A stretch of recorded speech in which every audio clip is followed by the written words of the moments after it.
Hey, vinyl community, welcome back. This is Hub Tunes. I am Mike. Kind of jumping on it's not, I don't know, it's not really a thread, but I'm jumping on, doing like a response video to Chris from The Long Cut.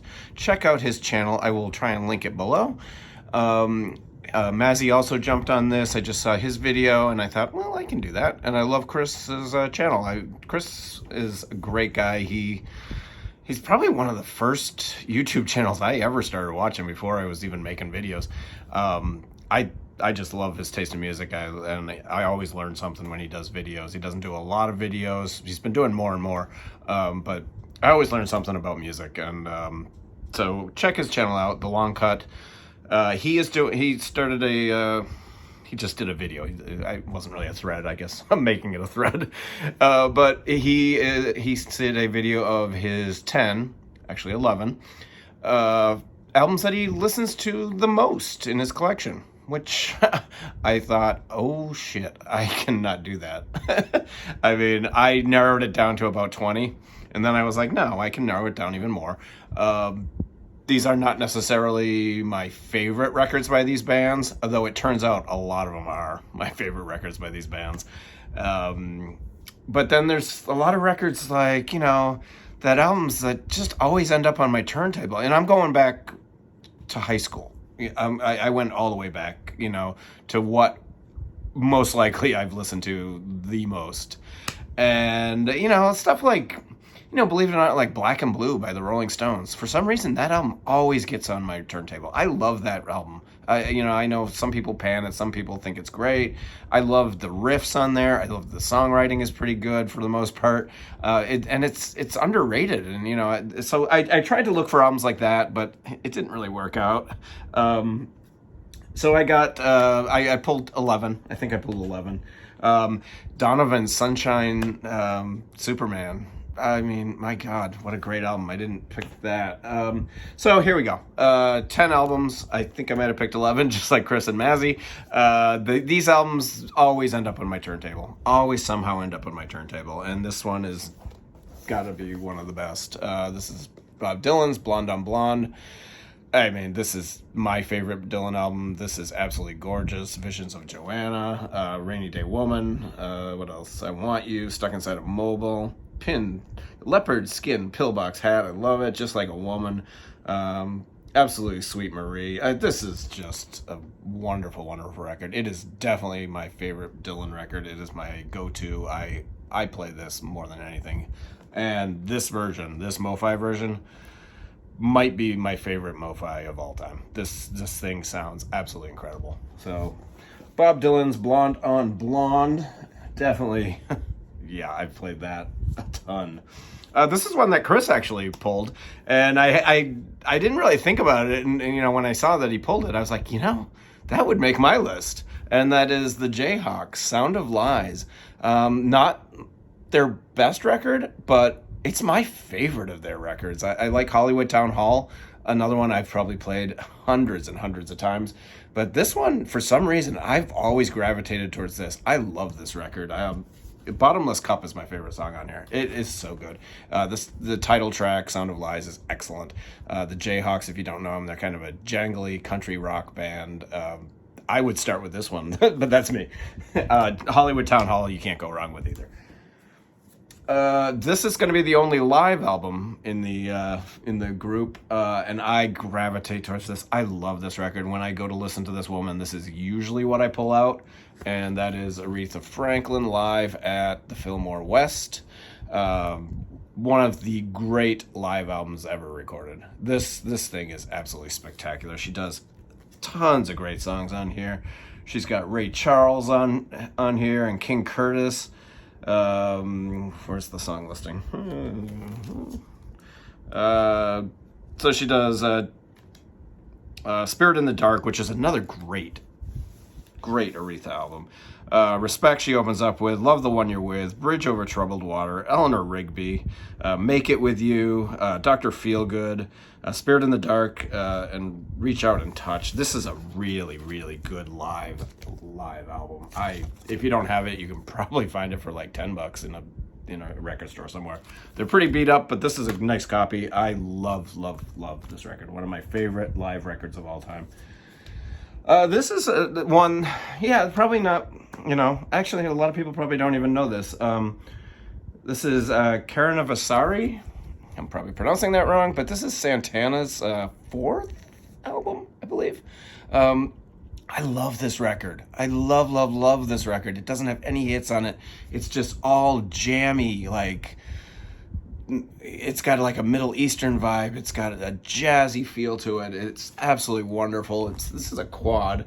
I've had this forever. This might be a high school record. I mean, I've had this thing for so long. I love this record. Really good stuff. Like I said, not a hit on it, but it's my go-to Santana record by far. Next one is one of my favorite albums of all time. Now we're getting into like my favorite albums of all time. I mean, I didn't want to do that, on this list, but it just happens that, some of my favorite records of all time are records that I've always played. And again, this goes back to high school. I mean, this is my favorite Doors record, LA Woman, The Changeling, Riders on the Storm, Love Her Madly. This is a perfect album. I absolutely love it. It's absolutely my favorite Doors record. But LA Woman, the title track, is one of the best songs ever written. I can't get enough of that record. I still play it like crazy. And when they had the demos and outtakes thing that came out at Record Store Day a couple of years ago, I played that. I played that actually more than I played the actual record now.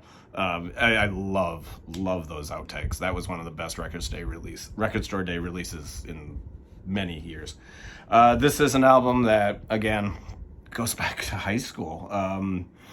This is my favorite record by this band, and I listen to it all the time, and that's Working Man's Dead by the Grateful Dead, Uncle John's Band. This has New Speedway Boogie on it, which is one of my favorite Grateful Dead songs. Casey Jones is on here, High Time. Wonderful Record.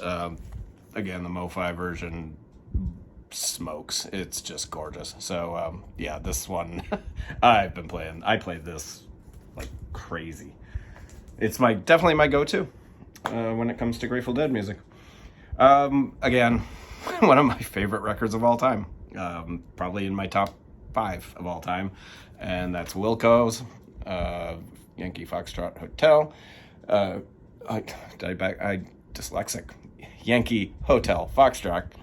Chris also had this on his list for good reason. It's one of the best albums ever recorded. I just love this. Since the day it came out, I was blown away. I love it. Yeah, Wilco, one of my favorite bands. Next up, this is, going back, being a kid in high school in the early 80s and discovering the Rolling Stones. And this is the one that always sticks with me, and it's Sticky Fingers. Sticks with me. See what I did? Perfect album. Sister Morphine. Great song. Bitch, Brown Sugar. It's a perfect album. Absolutely perfect. This era of the Rolling Stones, you can't go wrong with Mick Taylor on guitar. He's the best guitarist the band has ever had, and that includes Keith. Wow. Just awesome stuff. Definitely my go-to Rolling Stones record. Should I do that? Yeah, I'll do this one first. I've talked about this album 1,000 times on this channel. It's also one of my favorite records of all time. It might be 1 or 2, depending on the day. I've listened to this record probably thousands of times. I never get sick of it. I think it's one of the greatest albums ever recorded. I am one who does not believe there's filler on here. I think every song is important and awesome, and that is London Calling by The Clash. I still put this on, and every time that title track comes on, I turn up the radio, or turn up the CD player, turn up the stereo. I just love this record. Always will, always have. I never, ever get sick of it, and I'm sure I've played this thousands and thousands of times. London Calling, The Clash. And then, really, the album that kind of got me into music. I mean, had I not heard this album, I mean, this album means so much to me. Again, not my favorite album by them. Well, yeah, it probably is my favorite album. I don't consider it their best album, but it's my favorite album by them. And in 1978, when my parents bought this for me, I mean, it's my go-to by this band. I still play it all the time, and it's the Beatles, Rubber Soul. This is my copy from 1978. This is absolutely fantastic. I love this record. The folkiness of it. You know, it's a little bit before they get psychedelic with Revolver. I think this is just another perfect album. I also like whatever it was before. There was the Beatles for Sale, I believe. I like that too. But Revolver, I prefer the American version because I don't really care for Drive My Car. But this is great. I mean, this is what got me into all of that. If it wasn't for this album, I probably wouldn't have all of that mess behind me. So anyway, I wanted to jump on that, do a little response. Like I said, Mazzy did one, and I think Chris's channel is awesome. So I think he watches. So thank you, Chris. This was impossible to do. I could have gone 20 deep easily. I know him. And I didn't even touch jazz. I mean, there's some of those early Pat Metheny records. I've probably listened to, like, New Chautauqua. It's my favorite Pat Metheny record. I've probably listened to that 1,000 times too. It's a gorgeous record.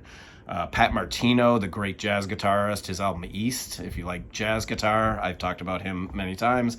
That album is absolute perfection if you like jazz guitar. So I didn't even touch any of that. Jeez, I mean, New Order, Power, Corruption, and Lies. I probably, oh my God, how many times have I listened to that album? 9 Inch Nails debut.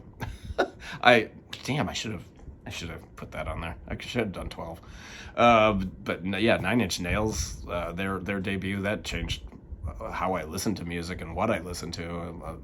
Great album. So anyway, I could go on and on. Thank you for watching. I don't mention that enough. Thank you to all my subscribers and everyone who actually watches this silliness. I greatly appreciate it. I've been doing this about 2.5 years now, which is hard to believe. And I'm still enjoying it. I've cut back a little bit on how many videos I'm doing, but yeah, I still like doing it, and I'm watching more and more videos. I kind of went through a phase where I wasn't watching all of your videos, and now I'm coming back to it. I'm having a little more free time at night, and I'm definitely watching more of your videos. I don't comment. I still don't comment, because it's hard, you know, when you're watching videos on television. I watch them on my big screen. If there's a comment I really want to make, then I get my phone out and find the video, and you know. So I don't comment enough. I apologize for that. I always like or dislike. And yeah, keep up the great videos, everyone out there in the vinyl community. You guys are awesome, and keep suggesting the new music, because I've gotten some great suggestions in the last couple of weeks. Some really interesting world music, really cool jazz stuff that's come out this year. So yeah, great stuff. You guys stay well, and thanks again. I will talk to you soon. Bye.